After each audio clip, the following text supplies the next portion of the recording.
Production and distribution of City Club forums on ideastream Public Media are made possible by PNC and the United Black Fund of Greater Cleveland, Incorporated.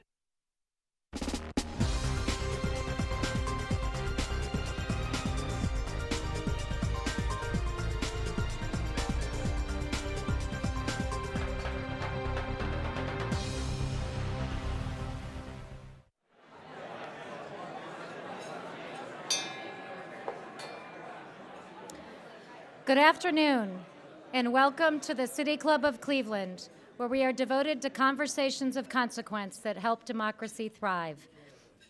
It's Friday, August 19th, and I'm Kristen Beard-Adams, President of the City Club Board of Directors and Chief of Staff of PNC's National Regional Presidents Organization. I am honored to introduce today's forum, featuring a conversation with the Cleveland Metroparks Chief Executive Officer, Brian Zimmerman. Known by many as Cleveland's Emerald Necklace, the rich collection, of course, of 18 reservations ringing our great city, the Cleveland Metroparks has earned the distinction of the best park system in the nation, winning the 2021 National Gold Medal Best in the Nation Award for Excellence in Parks and Recreation. As you may know, this is the highest national honor in the Parks and Recreation field, and it's the second time it's been awarded to the Metroparks under the leadership of Brian Zimmerman. I should note that it's also the fifth time that the Metroparks have been awarded this distinction since its founding more than a century ago. This prestigious honor is a clear reflection of the Cleveland Metroparks' long-standing and unwavering commitment to conservation, education, and recreation, a commitment through which it offers thousands of educational and recreation programs and events annually, creates connections to nature, and promotes conservation and sustainability, and of course generates considerable economic impact totaling more than $870 million a year. What began with a few scattered donations of land in the Rocky River Valley, the Metroparks has grown into more than 24,000 acres, miles of trails, 8 lakefront parks, and the nationally acclaimed Cleveland Metroparks Zoo. Brian Zimmerman joined the Metroparks as CEO in 2010, beginning a tenure of intense growth and a commitment to service delivery. Within those last 12 years, the Park District has expanded significantly and strategically, increasing access to the 49 communities it serves across 6 counties, adding more than 3,000 acres of protected parkland and forests, and revitalizing Cleveland's urban core with the acquisition and transformation of nearly 750 acres of lakefront, linking residents, of course, to Lake Erie, and of course, the region's vast network of parks and trails. In November, voters will be asked to approve a $2.7 million replacement levy, which will secure operating revenue that supports the Park District's essential services, programs, and continued enhancements like expanded trail connections. Today, we will hear the latest updates on the Park District's continued progress, including its community and economic and, of course, environmental impact. Moderating today's conversation is the City Club's very own Cynthia Connolly, our Director of Programming here at the City Club. If you have questions for our speaker, you can text them to 330-541-5794. That's 330-541-5794, and you can also tweet them at the City Club, and the City Club staff will do its best to work your questions into the program. Members and friends of the City Club of Cleveland, please join me in welcoming Metroparks Chief Executive Officer Brian Zimmerman and the City Club's Cynthia Connolly.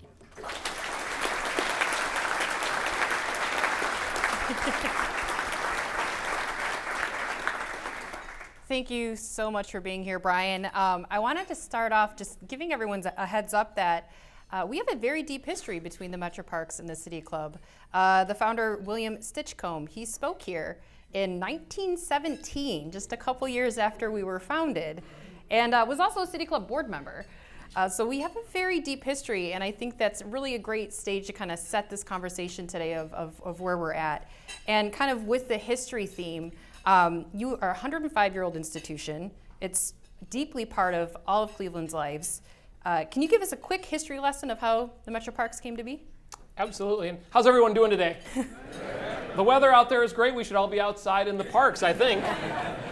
William Stinchcomb would have really wanted that. I think when we talk about the history of the park and the integration into people's everyday lives, the very first 3 acres came to us in Rocky River Reservation, and now growing to more than 24,444 and still growing. Our team is busy at work. And Kyle's actually here today. He's working on a couple of transactions right now that will continue the transformation of this great park district. But William Stinchcomb, I think he would be very proud, thinking of these last 2 years of the pandemic and finding that place of respite and that place of recreation, being able to find yourself in nature and really listening to what's going on. Knowing that we're a riparian system built off the principles of connecting people, water, and places. We've continued to enhance those offerings, and most recently with work done through partners to enhance Rivergate Park, enhance the Topaz, through the Cleveland Foundation Centennial Lake Link Trail. We've continued to add acreage that matters, connecting people to water and place. So I believe our founder, I'm only the 6th head of this agency in 106 years. He served over 50. I just turned 50, so I can't imagine. His tenure here was really an amazing thing for this community. And you've been with the Metroparks for 12 years? Mm-hmm. That's incredible. Well, today, as our board chair, Kristen Baird-Adams, had mentioned, you've won the 2021 gold medal for best in the nation, the highest ranking, highest honor that a park can receive, the 2nd under your leadership, the 5th in the history of the Cleveland Metroparks. This is obvious when you look at the transformation that has happened, particularly in Cleveland's lakefront.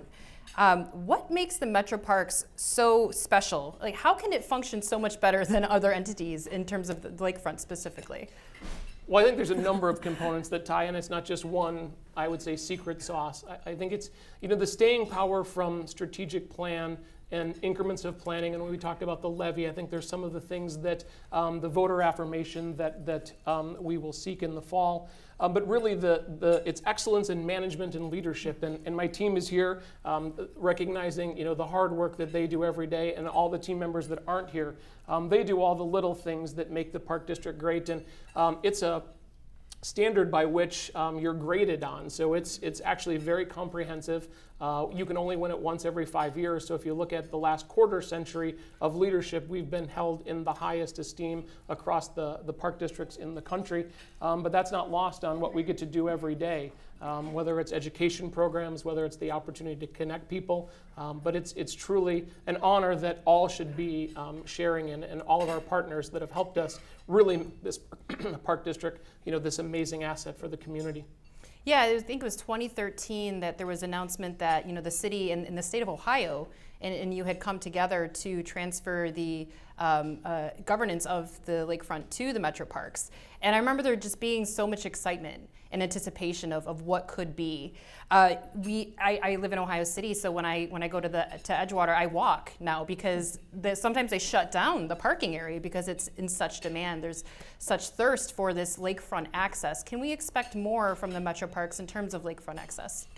I think the answer is yes. I think there's enhancements that we continue to look at, and we kind of starting on the west side with Huntington Beach, one of the original 9, just most recently saw an upgrade in its restroom facilities, now the Noshery, and really creating a placemaking location in that particular area, really taking advantage of the amazing sunsets. I think that's one of the things that we should pride ourselves on, that we are a coastal city. We have coastal resilience. We're not an ocean, but we're on the Great Lakes. And when you look at what's going on in the country right now, out on the West Coast or areas where it's drought or where there's flooding, I couldn't think of a better place to be than Cleveland, Ohio. So, honestly. Having said that, we're not done. The work that we've done, at Edgewater, and when we talk about the opportunity to connect people in place, the Lindsay Family Play Space that just opened last year to much acclaim, is a one-of-a-kind play space. And it wasn't designed to be your traditional slide and swing. It was designed to have people interact with each other and be able to play with a level of risk-reward. I called it a good day when you came home, and you weren't too bloody. Your jeans were maybe ripped just a little bit, but you learned about being outside and you learned to take some risks. And too often we insulate people from having to make decisions. And in that space, in our nature-based preschools that we've most recently created, they're out in nature every single day. So the touching a leaf, jumping over, if it's raining, they're wearing rain gear, their socks get wet. Those are real life things, but it's that integration into it. So when we look at Edgewater Beach House, the work Wendy Park, the Whiskey Island Bridge Connector, very few people will know how hard it was to actually get that bridge built, Dan Moore being one of them, Sean McDermott in the audience being another, to go over an active railroad, albeit one of the most active railroads in the country. That is an extremely hard challenge, but it's now completed, and it's absolutely fantastic. So access, the Cleveland Foundation Centennial Lake Link Trail, coupled with the Red Line Greenway, but continuing moving. We've talked about this community sailing center concept of being able to have people integrated into the water. And then the work we're doing with Western Reserve Land Conservancy, Euclid Beach, Villa Angela, Wildwood, that opportunity to reimagine that space. And not only that, but the Cheers grant, who we're partnering with, lots of different. You're going to hear the theme of this whole talk about partnerships, because we don't do this alone. We do this with many. And the Cheers grant, Cleveland Harbor Eastern Embayment Resilience Study, is really this unique opportunity between East 55th and our East 72nd locations to provide a very new access experience on the waterfront. And our team just most recently secured another $2 million. So we're up to $6 million. The port has acquired $2 million from the Maritime Assistance Grant. There's more opportunity there. The National Fish and Wildlife is now up to $4 million. When it got first announced, it was hard to believe how many people came out of the woodwork, congressmen, senators, all wanting to know how we can continue to move this forward. And it's a symbiotic relationship between the Port Authority, the dredge material. We talk about the interstate, but that's not necessarily what this project is about. Certainly that could be a future study, but recreating some more green space in that particular area, shoring up the shoreline. Yeah, and I definitely want to touch on those partnerships here shortly, but you brought up the Lindsay family play space, and as a parent of a 7 and a 9-year-old, that was like just incredible. It's their favorite place, I think, in Cleveland right now, and I think some other parents would agree. What is the Metroparks doing, with the play space? Is that going to be recreated in other places? How thoughtful and intentional have you been about that kind of intergenerational model of family engagement, for the Metroparks? Great question. At the zoo was actually the very first one, and my wife and I are parents of an only child.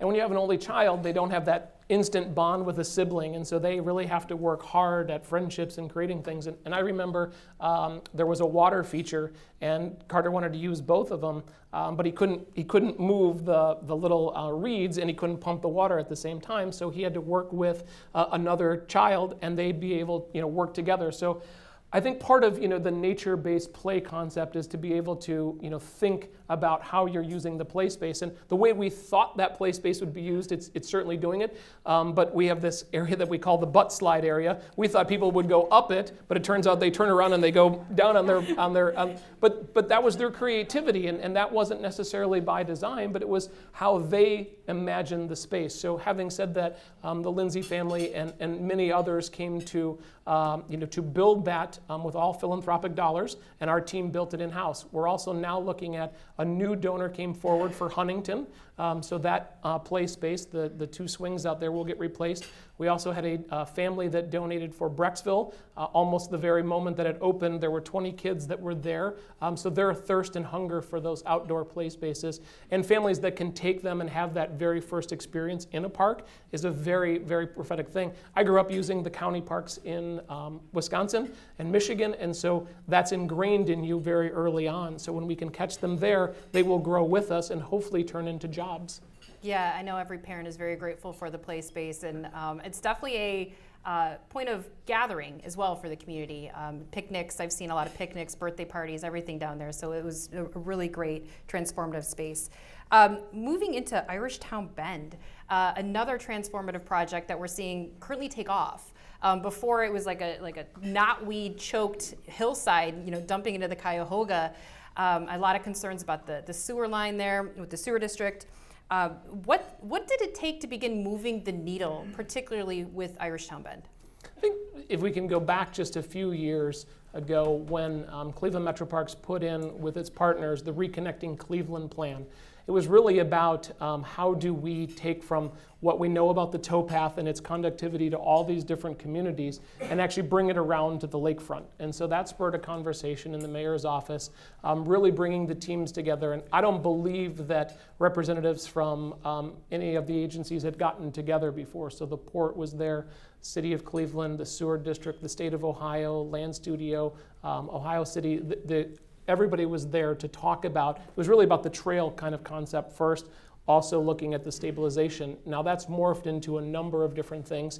It wasn't without its challenges. Our friends at the West Creek Conservancy, Cuyahoga, or the Cleveland Metropolitan Housing Authority, the land, we had to bring all of the land into play into the confines.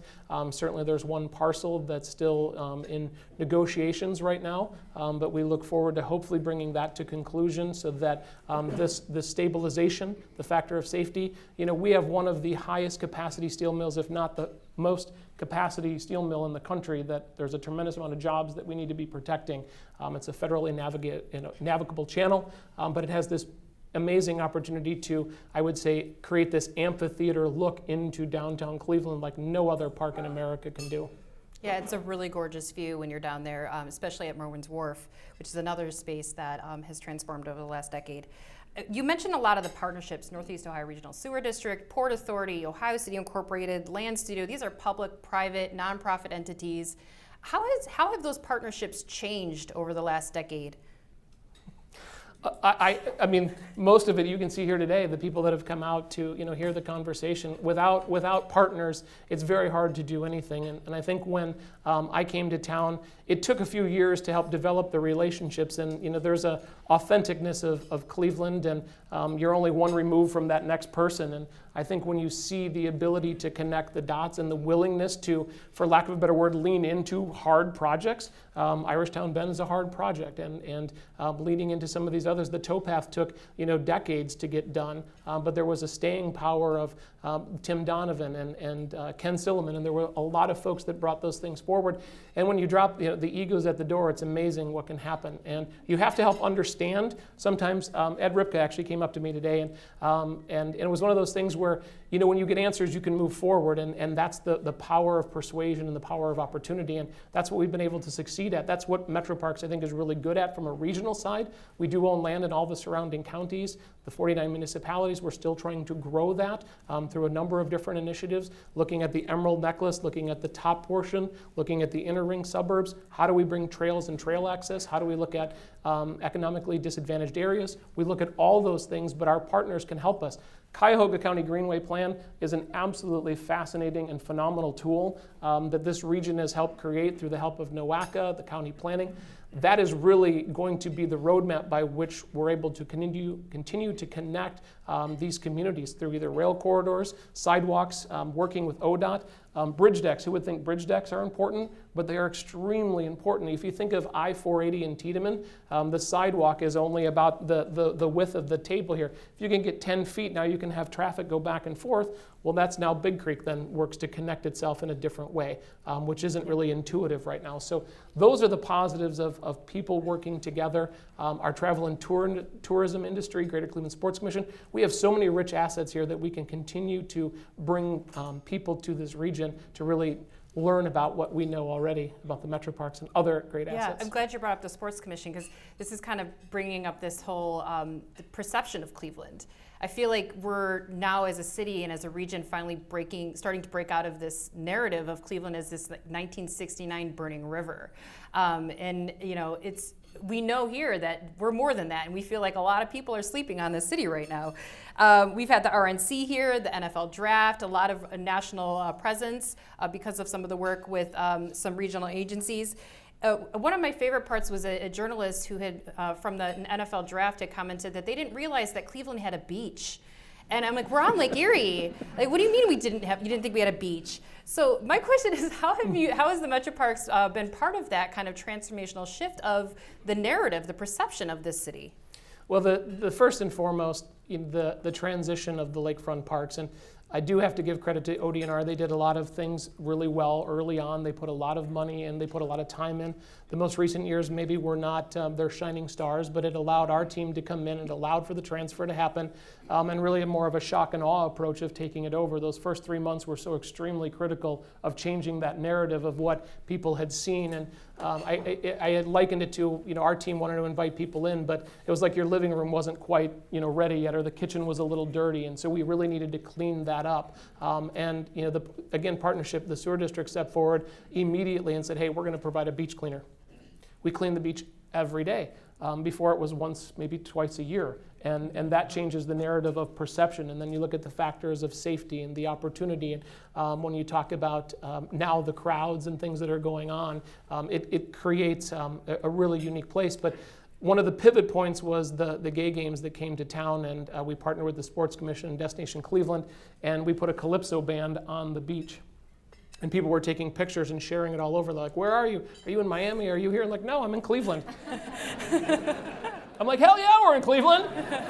But it was so neat to see the paradigm shift just even of that event, because the sunset was one of those most, amazing ones that set right over the Gold Coast, which, again, we set the beach house with the best views, the bridge deck connecting to the community to bring that together. But it's all been very, I would say, very strategically laid out. And the work that we're going to do in Euclid, Villa Angela, and Wildwood, bringing that forward, the work that Mayor Cervenik and Mayor Holzheimer-Gale are doing in Euclid, it's not the work of one, it's the work of many. And there's always partners, there's always things that you can't see, i.e. some of the sewers and utilities, and they're a strong partner. I thank Kyle for coming out today, because that matters. And when you can do those things together, you can incrementally grow.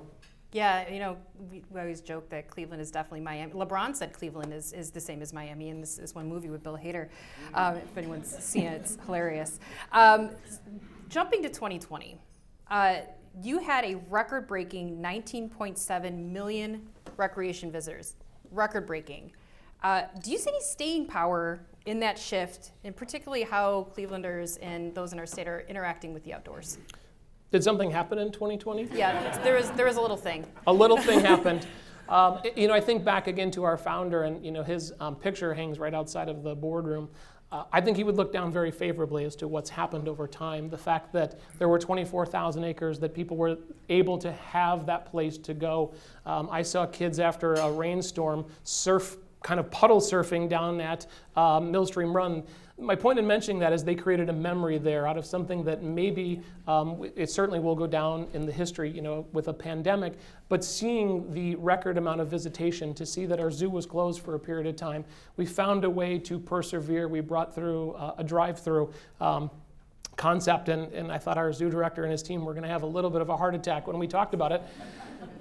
But I said, hey, you drive through with your maintenance vehicles. I said, we know we can fit, we know we can do it, and by gosh, they did it. And the amount of feedback that we got, it's like from different populations that I didn't get a chance to go because now I can.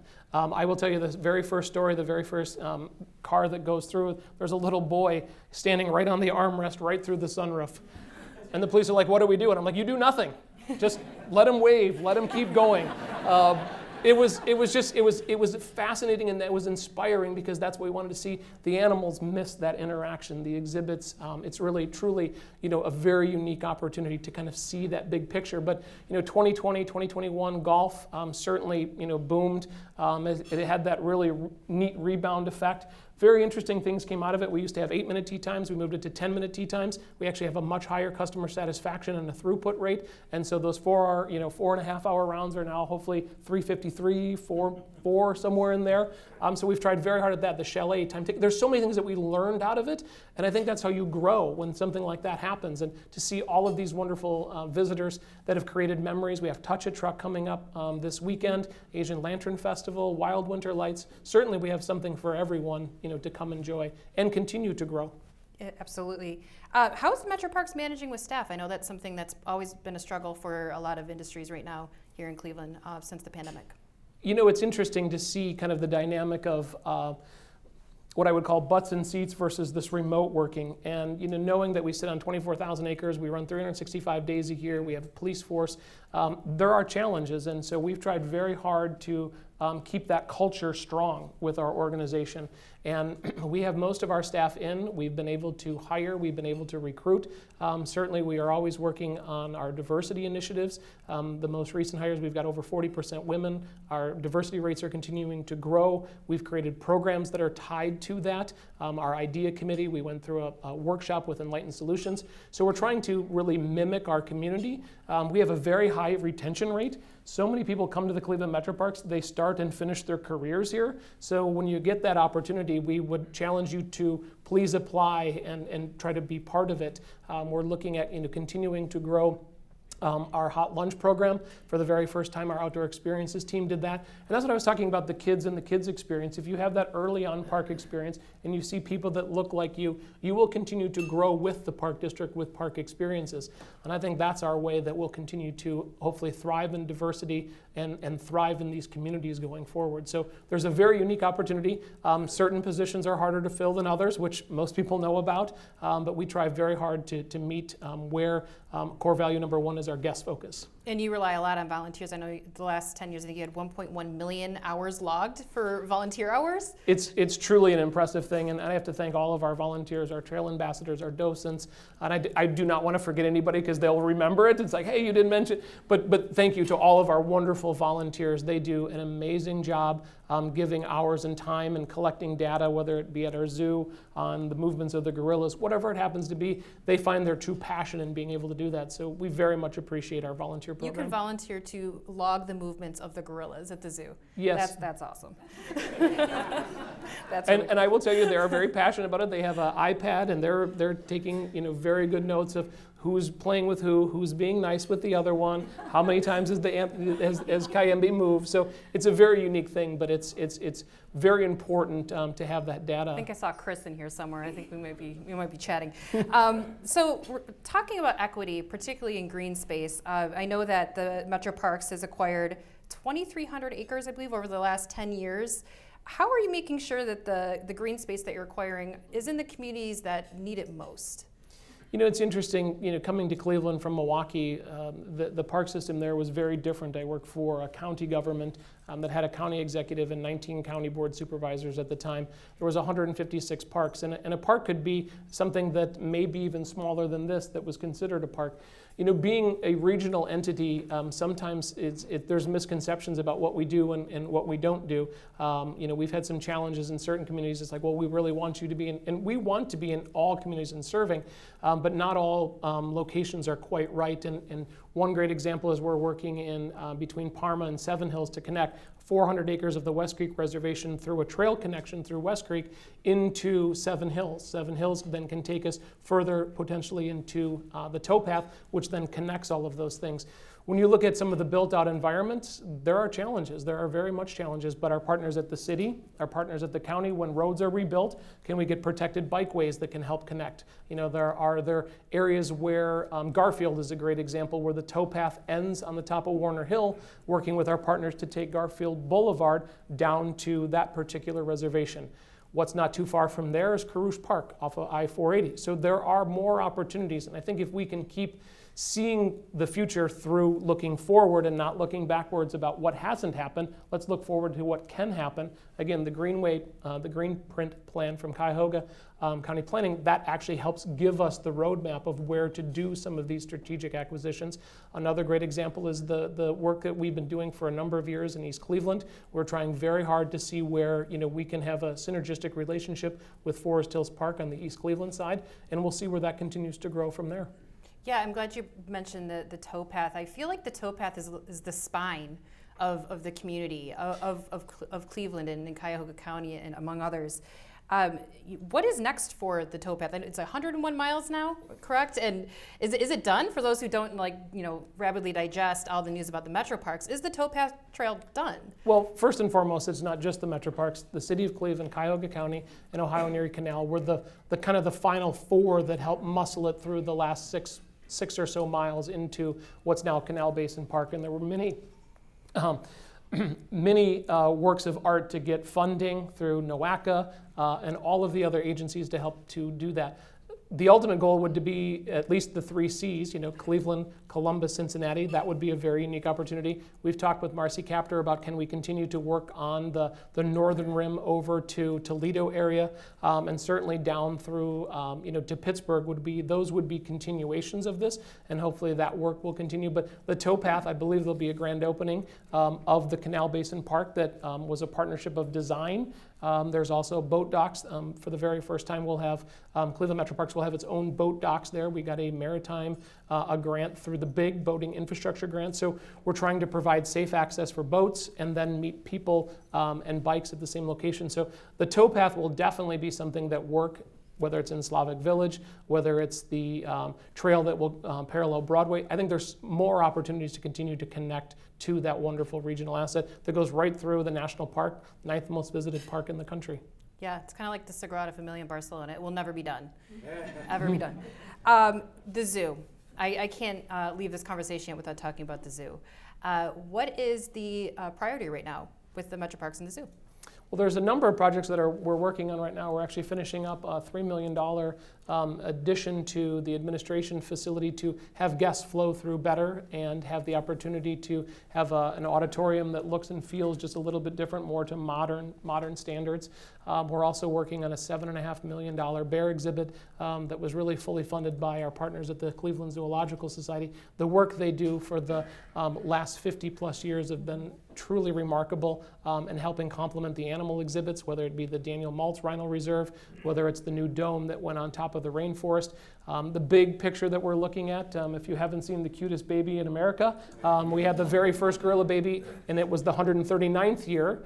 Now we're 140, but to have the very first baby and to see how our teams shepherded that child through, the baby gorilla through some very tough kind of health issues, the surrogate mother. I don't know that there's a better team in the country that took care of that. So we're looking at building the new gorilla exhibit, a new front entrance with our partners at Cross Country Mortgage, a new orangutan exhibit. So there are, I would say, very big, lofty goals, and those things will then help be supported certainly by the levy that will be coming this fall. We've been very good stewards of the tax dollars. We try to leverage for every dollar we bring in. We try to bring in 1, 2, 3 more for land. We try very hard to, we have our clean audits. We have a budget book that we put together. So we work very hard at doing the work for the community. That's great. Moving into kind of where we are right now, we are in an election year. Back in 2013, I know that there was a levy put on the ballot for the Metroparks, and there will be one again this November. Can you explain to our audience and our listeners what that is, what it means, and maybe what it is not? So it's a great question. So we have had true voter support for, we have not lost a levy in our history. So we're very much appreciative of the community support that the Metroparks has. It's not lost on where we need to keep going. So the ask in front of the voters for the levy will be, it's 62% of our annual operating, so it's a big part of it. We have about 30%, so 60-30 is our earned revenue. So when we have the zoo tickets, golf, that brings part of it, and then our grants and donations make up the other part of it. It's a $2 increase per 100,000 per month going forward, and it really equalizes the tax valuations at the 2.7, so it freezes it now for the next 10 years. So it gives you more opportunities to do the work that you've been doing and the progress we've been seeing for the last 10 years. It allows the next 10. It allows us to continue to be fiscally responsible, protect the assets that have been built for 105 years, and it allows for growth in the communities that we are looking to try to add to the Emerald Necklace. Great. What's next? What are you most proud of right now? Well, there's so many things to be proud of in this historic park system. I'm proud of the staff every day, the work that they do to bring to the community, whether, like I said, the nature-based play space, the nature-based preschool. Those things really matter, integrating kids into the fabric and letting them grow with us. Certainly challenging ourselves after we got through the pandemic. We really didn't stop. We had more ribbon cuttings, I think, that year. Our team didn't stop moving between Western Reserve Land Conservancy, adding what I would call a very blighted area of Old Brooklyn and bringing that online for the community. That's truly one of the hallmarks of partnership. I think the completion of the connection to the Lakefront should go down as one of the top achievements. So there's a lot of things to be proud of, but there's a lot of things to look forward to. Garfield Park Reservation, we're doing a big renovation there. We've got work to do on the Hinckley Lake Dam. That's now going to be 100 years old. So our goal is to continue to be fiscally responsible, debt-free, and protect the assets of the community. And we're going to get ready here for Q&A, and I do want to just ask one more quick thing before we get started, and you guys can think of your amazing questions. I'm sure you have. Of all the things that you just named, all those opportunities, all those things coming up, what's one of the things you're looking forward to the most? The gorilla exhibit at the zoo. I think having the chance to go to Rwanda and see them in their natural space, and you see how precious and fragile the collection of animals or gorillas in the world really are. We are really that very unique opportunity to help tell the story of conservation, tell the mission of the zoo, but to provide a much better habitat. So that is by far and away the next best thing. Now, there's cheers and guard. There's a lot of things that go there, but certainly that work. It's like asking you to pick your favorite kid. So sometimes that's easier said. I only have one. We're about to begin the audience Q&A. Today, of course, we are hearing from Cleveland Metroparks Chief Executive Officer Brian Zimmerman about what is next for the Cleveland Metroparks. Moderating the conversation is Cynthia Connolly, Director of Programming for the City Club. We welcome questions from everyone, City Club members, guests, and those joining us via our live stream at cityclub.org or our radio broadcast at 89.7 ideastream Public Media. If you'd like to tweet a question, please do so at the City Club. You also can text your questions to 330-541-5794. That's 330-541-5794. And the City Club staff will do its best to work your questions into the program. May we have the first question, please? Hey, Brian, great job. Cynthia teed up the question I wanted to ask. You know, with the success of what's happening at Edgewater Park and Wendy Park and Whiskey Island, I live on the bluff. I look into the park, so I often see it closed down. Talk about that dynamic, what you're doing to mitigate that, and what does that mean potentially for future expansion along the lakefront at some point in the future? You look very relaxed without a tie on today and everything. I think, you know, it's an interesting paradigm, and I go back to when the pandemic first hit, actually. There were conversations that came out of Columbus that said, hey, your park is too busy, you need to close it. And, you know, as a park person and an outdoorsman, it's like it's hard to imagine that you have to close something or, you know, close down access. But when we were still learning on how things were going to go, there were models by which, you know, more people found the park. We also try to balance all of the other activities that go on down there, and whether it's a USA Triathlon, whether it's fireworks, whether it's an event at volleyball down at Whiskey Island, there's so many things that have happened. Edgewater Live really helped pull the programmatic elements to that. Euclid Beach Live, bringing people back to the park. Having said that, the paradigm that we live in right now, the parking lot's full almost every single day.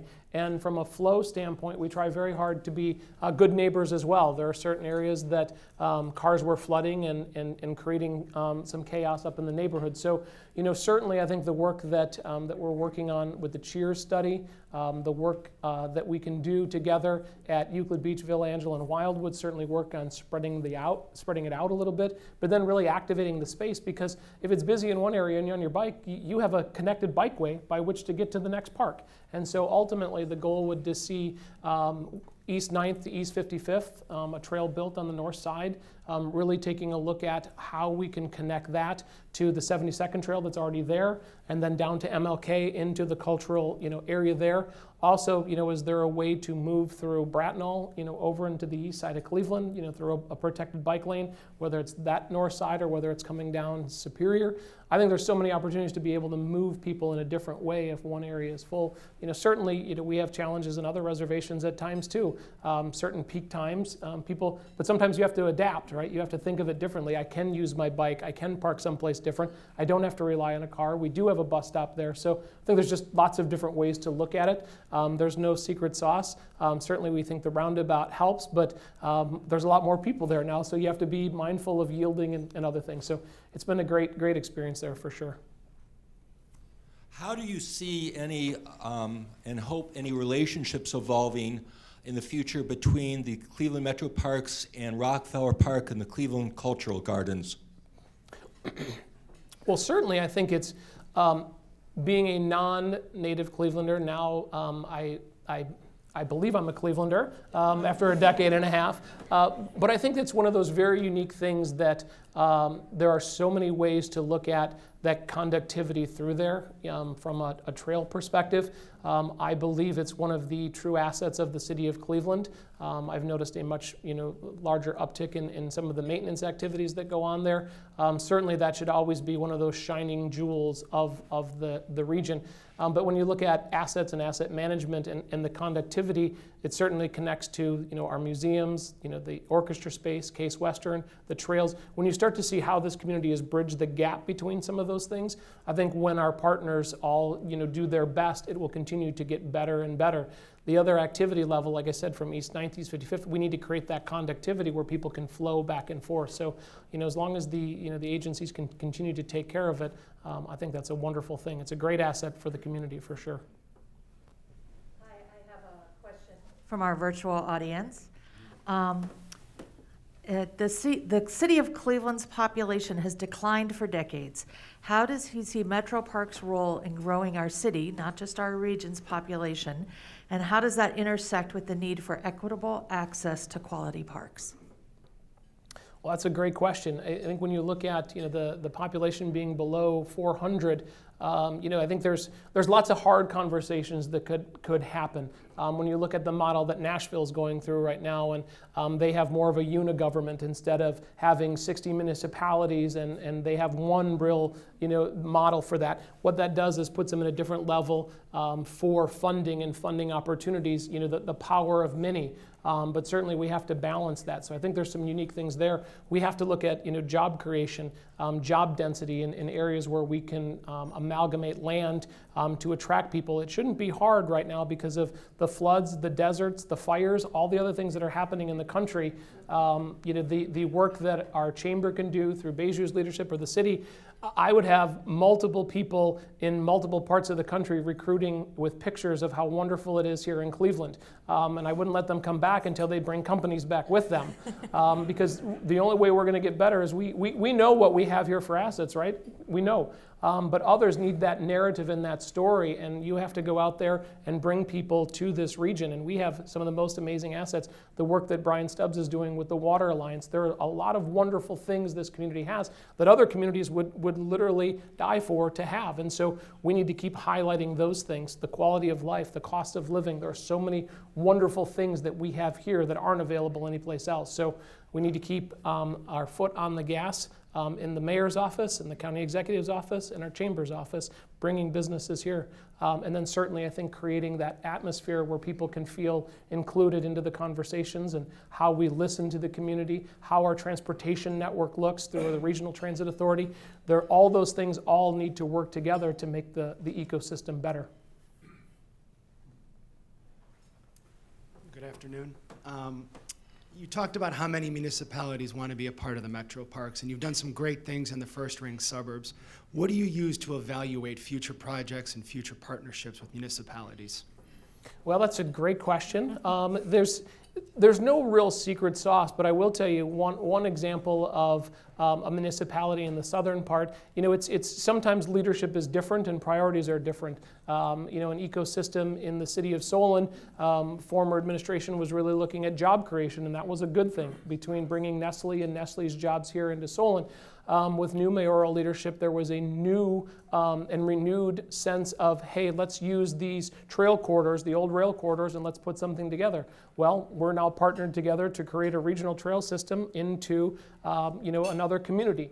And that's a very, very big deal. So sometimes it's just a matter of being able to break down some of the barriers. Where are we actually at? And sometimes it's challenging, right? There's certain communities that we've had to work on with residents about some of the fears and the persuasion. One of the great shining examples, we built a trail between North Royalton, Broadview, and Brecksville. And certain communities had certain angst, and I will tell you, each one of the mayors in those communities stepped up. We had community meetings, and we addressed those concerns. One particular is a very unique one. One individual wanted a fence, and we said, okay, we'll put a fence up, so that you can't see the trail, no problem. Month goes by, can you put a gate in it? Because I'd like to use the trail. So, All I'm saying is there's a right time and a right place for everything, and what the city of Euclid has been able to do with their planning and their folks. It's truly remarkable, the power of persuasion, but it should not be lost on us the fact that regional partners help, and so the Clean Ohio funds that come out of the state of Ohio, Grace Galushi's leadership at NOACA, that is an extremely important tool by which we're able to bring trail funds here. So it's not just our funds, meaning the taxpayers, it's funds that can come from others. The Cleveland Foundation brought $5 million, the Gunn Foundation brought $2 million, Wendy Park brought $3 million. That's $10 million of private funds, philanthropic dollars that help build trail and trail networks. So when we continue to leverage that 1, 1, and 1, we get to 3, 4, and 5, and that's a big deal. So it's a very interesting question. We're working in Maple Heights right now, and to see the level of success that we've had at Dunham Park and how it can connect to our Bedford Reservation. Certainly one of the conversations we want to have is with First Energy and the power lines. Can we get a trail concept through there? How do we continue to thread community in place so that people can move? No one really wants to go out on a trail experience to point A and point B, go out and come back. They want more of a loop experience. I think we need to continue to look at that. The downtown, this redevelopment concept where we're talking about the Browns and the land bridge and all of those other things. There's just a very unique dynamic between the road that we have there, the station that sits there. We really need to really put pen and paper together of how that's the Green Ribbon Coalition, the City of Cleveland, and a whole host of others are looking at it. But at some point in time, we got to put our foot on the gas and do something. We've been talking. I've been here 10 years, and it was talked about many times over, many decades. So at some point in time, let's do something. You can do it 3 times and get it right versus 1 time and never do it at all.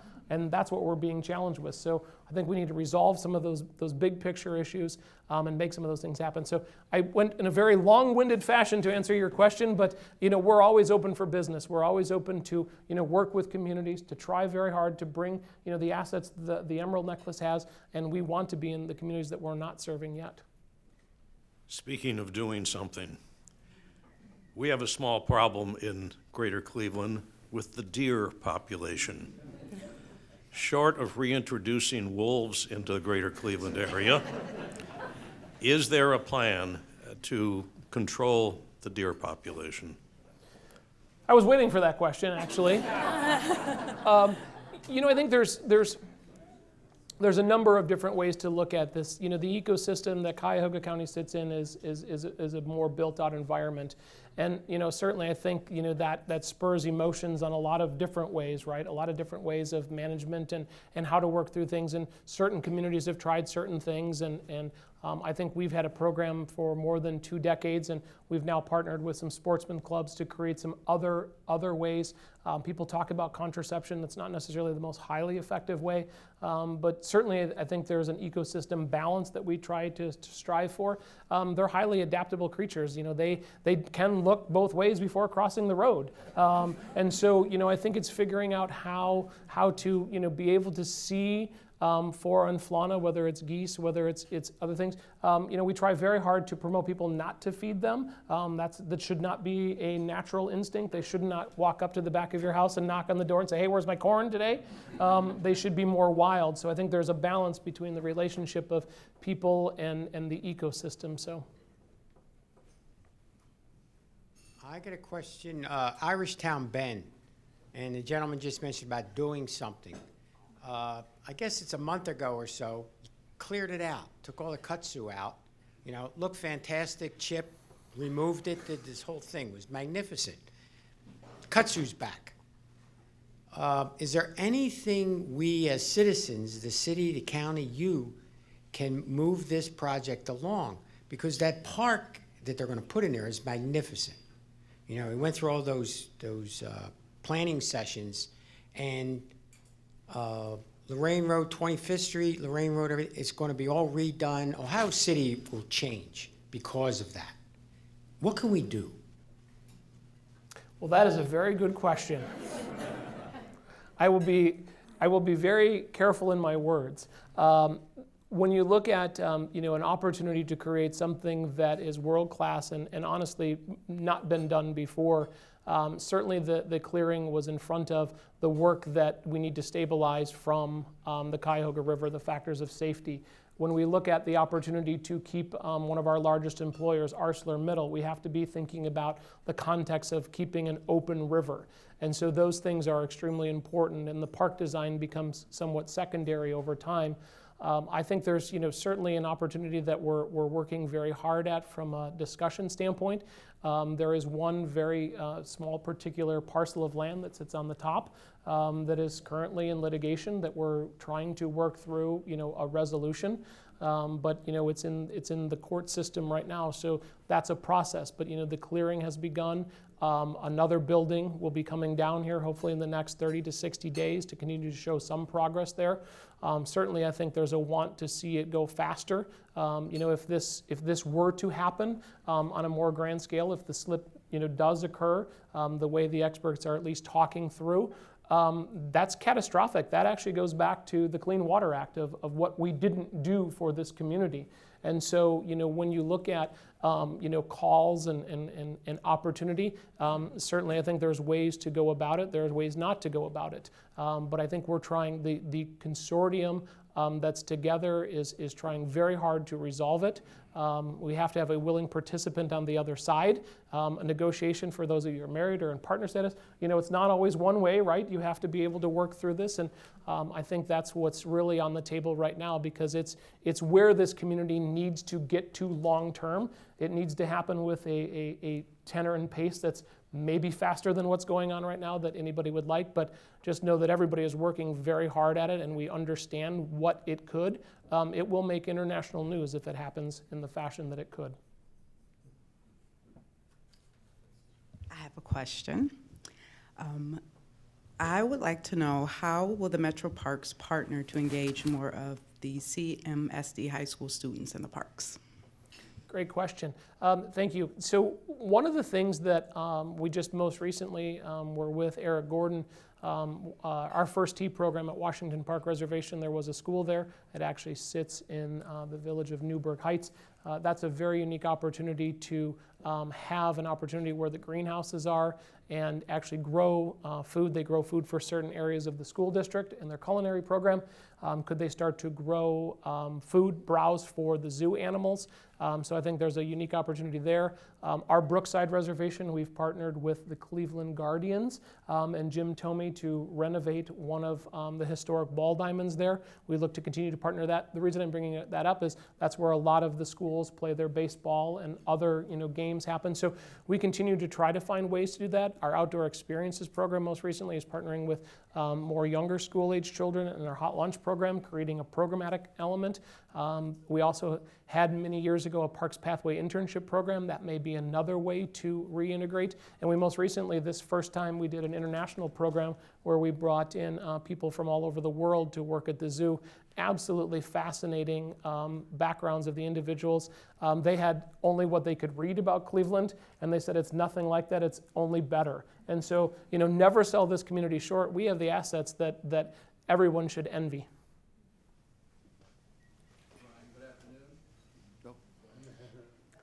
Afternoon, I can take them both at the same time if you like. The first time I came down to Edgewater and saw what Metroparks had done there, it was just so awesome. 64 years I've been in this city, and Edgewater was never anything we were proud of or was usable. It was really a mess. And what you did there was equal to the first time I saw wheels on a suitcase. I was like, whoa, this is so obvious, right? Why didn't anybody see this? It really was fascinating the first time I saw it. And I just know that I just like a commitment that you're staying here in Cleveland. Because, we desperately need people. You not only build bridges and paths, you connect cities and people. And that's a very difficult thing to do in this market, to get people to cooperate and work together. And I know your first statement is always we have to build trust first, and you've managed it, and we really do need you to stay here. So I hope that the board and the city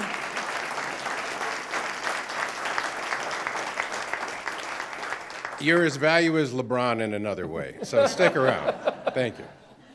Well, I'm a Clevelander, that's what I will say, and our roots are here. I think the judge and the first Park Commission board that I worked for, they took a chance on a 37-year-old coming out of Milwaukee that was really kind of an unknown. They actually asked if I could look a little bit older. I was like, wow, that's a unique task. I can do a lot of things, but I don't know that I can quite do that. But it's been a great run, and certainly I don't think we've even hit our stride yet. There's more to do. Hello, Brian. It's hard to follow your agent, though. Thank you for your leadership. I think it would not be an understatement to say everything the Metro Park touches turns out spectacular. One of the things I'm really impressed with is what you're doing with the golf courses.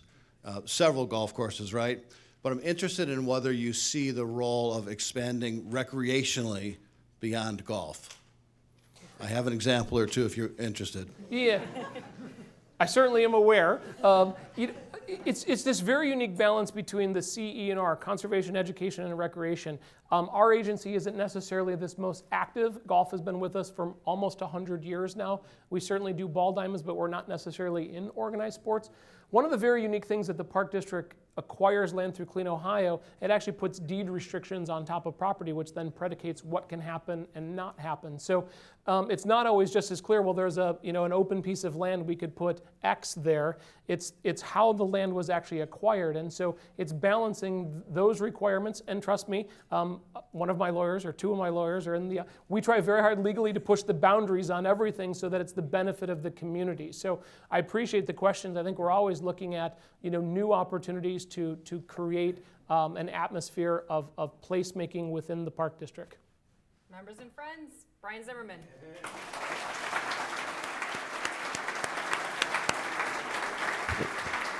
Thank you, Brian Zimmerman, for joining us today here at the City Club of Cleveland. We would also like to welcome guests at the tables hosted by the Cleveland Metroparks, Green Ribbon Coalition, Huntington Bank, Land Studio, Macaulay and Company, and the Northeast Ohio Regional Sewer District. Thank you once again to Brian Zimmerman, and thank you, members, guests, and friends of the City Club. I'm Kristen Baird-Adams, and this forum is now adjourned. Thank you, Brian. For information on upcoming speakers or for podcasts of the City Club, go to cityclub.org.